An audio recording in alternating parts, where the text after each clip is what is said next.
Hey everyone, it's PK here. Hope you're doing really awesome on this Tuesday. Yeah, Tuesday morning.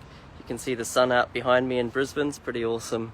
I want to talk today about how some people are still investing like it's 1999.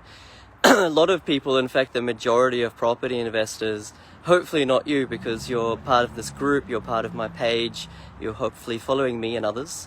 But the vast majority of investors in Australia are still investing like it's the 1990s or the start of this century, the 2000s. And they're still looking at infrastructure, and they're still looking at whether the cafes in the suburb are right and nice. They're still looking at whether there's schools close by.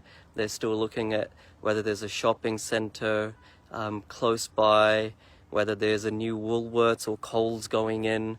These are the things that people used to look at in the 90s and the early part of this century because they didn't know any better, and there wasn't data, both quantitative and qualitative information available online for us to review. But the reality is now we're living in 2020, and really, I don't care who says anything otherwise, you do not need to visit a suburb to figure out its growth potential. Okay? Everything that you need to review a suburb is available online, whether that's the 30 to 35 quantitative or qualitative data factors that we need to review, or whether it's calling a few top agents, calling the council, calling etc., whoever it may be. All of this stuff can be done from the convenience of your own home, right? So hopefully if COVID has taught investors anything, it's that you don't need to visit the suburb that you want to buy. Of course, you do want to get someone to inspect the property for you, but you don't need to do that yourself. A property manager can do that pretty easy, all right? You just need to find a really good property manager. But anyway, I transgress. Back to the point. If you're not looking at 30 to 35 factors to review online and over the phone whether a suburb is worth investing in 2020, then you're really not investing right. And then furthermore, there's another 20 to 30 factors to look at when it comes to intra-suburb factors, where we should invest within the suburb, right? And the type of property. The suburb does the heavy lifting in terms of capital growth, but we want to find the exact right type of property as well, right? So there's more than 50 things to consider, and really it's not analysis paralysis either, and that's the beautiful thing about it. Yes, we're not having a stab at the dark. Yes, we are being very methodical and scientific about suburb selection, which does the heavy lifting, but we can do all of this in less than 3 to 4 hours of work because it's all online, right? And I don't mean going on realestate.com and looking at properties. That's not at all what I mean. That's not what you should be doing for a second. Suburb selection, you don't even need to go on realestate.com. That's in fact the last website you should be going on to pick your suburb. Okay, so a lot of people ask me, I just had a person message me the other day and say, oh look, you seem pretty confident when you write comments about particular suburbs, this one is going to do well, or this one's not going to do well. How can you be so confident? And what I messaged back to him was, I actually don't know anything about property. All I know is about how to interpret the data, where to get the data, how to assess it, how to interpret it, how to read it, and then how to translate that analysis onto a decision point. Is this suburb going to grow in the short term? Is it going to grow in the long term? Okay, and really long-term suburb growth is almost a given. You hold a property, a suburb, long enough, it's going to grow. Okay, you don't need an expert to help you in that.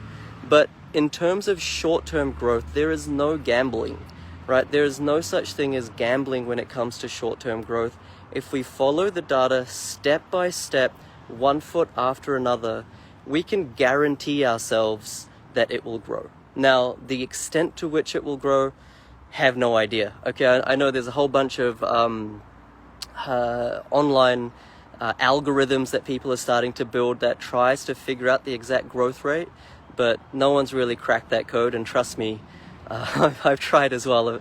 I've had a team of data scientists that I've worked with before try to reverse engineer the autocorrelation and the regression to understand if we can predict it. can't do it. Sorry about that. But what we can do is we can say that if the average Australian market grows by 5% next year, then the suburb that we pick, it will grow then at a pace of much more than 5%. Equally, if the whole Australian market grows, or let's say drops by 40% next year, not that that's going to happen, then our suburb will not drop by 40% next year, right? So it's all about outperforming the average. Just like most of you will have superannuation funds, and we have that super and we give it to a pension fund, one of these super funds to manage. And all we want them to do is outperform the average, okay? So that's all that we can ask for as well from the data.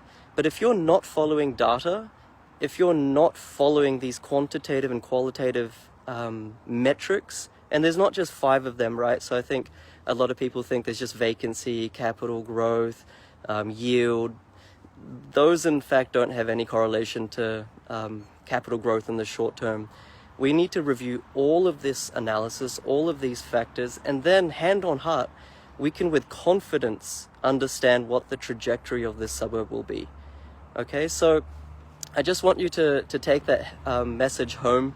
You know, you don't for a second invest like it's 1999, okay? You don't need to visit the suburb, you don't need to have coffee at the local cafe, you don't need to get to know the neighborhood, the streets. All of that is useless. In fact, crime rate doesn't even matter when it comes to capital growth.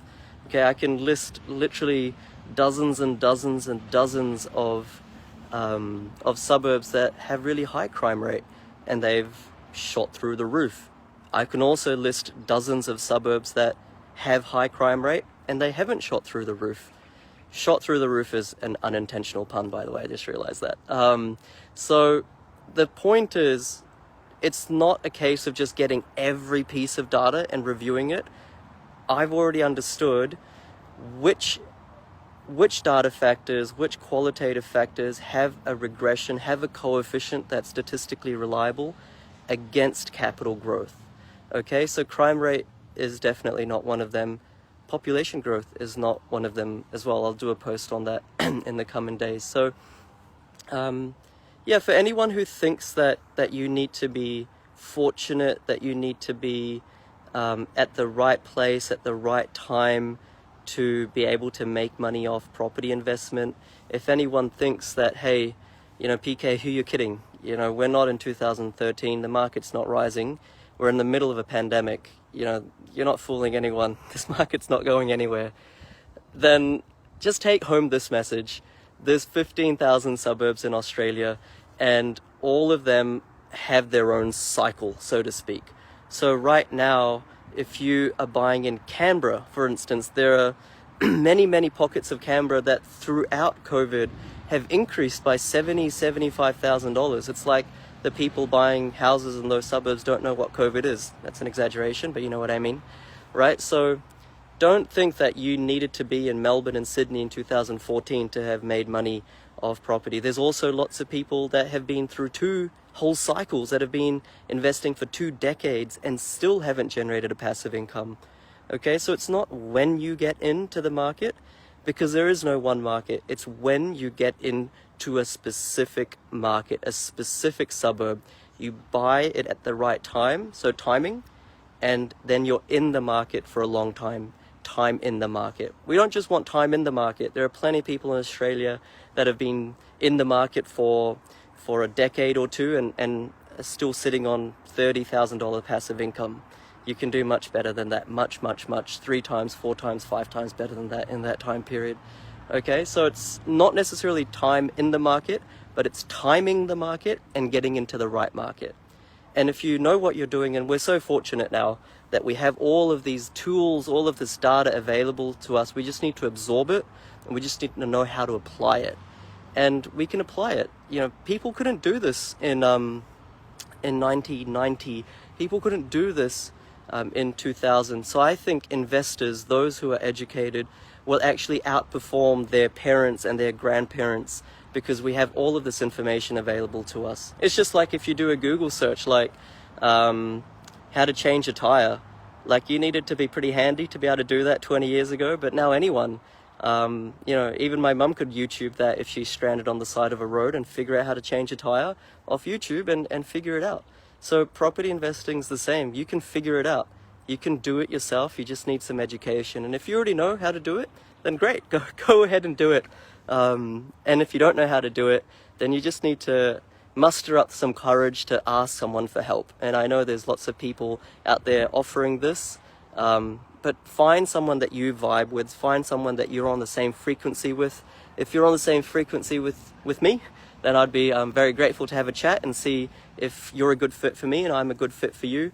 Otherwise, I do encourage you, go and find someone that's a good fit and that can help you, because this is your financial future you're talking about, and you could be in 10, 15, 20 years having the ability to leave your work, your job, if only you actually took that next step. So I encourage you, whoever that is for you, whoever the right person is for you, take that next step, make a difference in your life. Your knowledge is empowering, but only if you act upon it, okay? And you need to build your trust in yourself and in others. All right, guys, have a great Tuesday. Catch you later.